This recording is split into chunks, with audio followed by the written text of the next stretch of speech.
আসসালামু আলাইকুম রহমতুল্লাহ বরকাতুহ।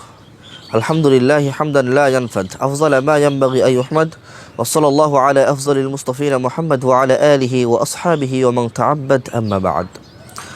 সম্মানিত দিনী ভাই এবং বন্ধুগণ, আজকে আমরা আলোচনা করব যে সকল দিনে আল্লাহ রাসূল সাল্লাল্লাহু আলাইহি ওয়াসাল্লাম সিয়াম পালন করতে কঠোরভাবে নিষেধ করেছেন, এমন কয়েকটি দিন সম্পর্কে আমরা আলোচনা করব ইনশাআল্লাহ।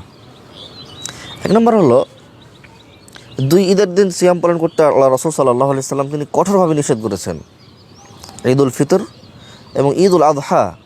ঈদ উল ফিতর এটা হলো শাওয়াল মাসের 1 তারিখ, অর্থাৎ রমজান মাস শেষ, এটাকে বলি আমরা ঈদের দিন ঈদ উল ফিতর, অর্থাৎ আমরা বলি রোজার ঈদ। আর ঈদ উল আযহা সেটা হচ্ছে জিলহজ মাসের 10 তারিখ। এই 2 দিন সিয়াম পালন করতে কঠোরভাবে নিষেধ করেছেন।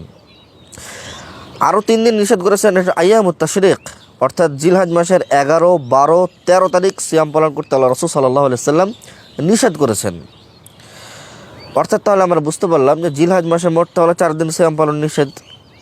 জিলহজ মাসের 10 তারিখ ঈদের দিন, অর্থাৎ ঈদ উল আযহা, এবং 11, 12, 13 তারিখ আইয়ামুত তাশরিক। তাহলে 10 তারিখ, 11 তারিখ, 12 তারিখ, 13 তারিখ এই 4 দিন মানে টানা সিয়াম পালন করা আল্লাহ রাসূল সাল্লাল্লাহু আলাইহি ওয়াসাল্লাম তিনি কী করেছেন? নিষেধ করেছেন। আরেকটা সিয়াম পালন সম্পর্কে আলেমগণ ইখতিলাফ করেছেন, সেটা হলো সিয়ামুদ দাহর, অর্থাৎ সারা বছর একটানা রোজা করা, একদিনও মিস না করা, প্রত্যেক দিন রোজা রাখা, এটা হচ্ছে সিয়ামুদ দাহর। এ সম্পর্কে আলেমদের মধ্যে ইখতিলাফ রয়েছে।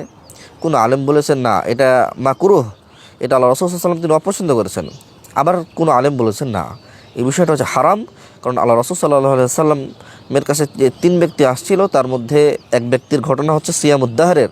তো আল্লাহ রাসূল বলেছিলেন, ফামান রাগিবা আন সুন্নতি ফালাইসা মিন্নি। এই ব্যাপারটা ইখতিলাফি। তো যাই হোক, আরও কিছু বিষয় আছে ইনশাআল্লাহ, যেমন আইয়ামুশ শাক, ইয়ামুল জুমআ বা ইয়ামুশ শাককে রোজা রাখার, এগুলো বিষয় ইনশাআল্লাহ আমরা পরে আলোচনা করব।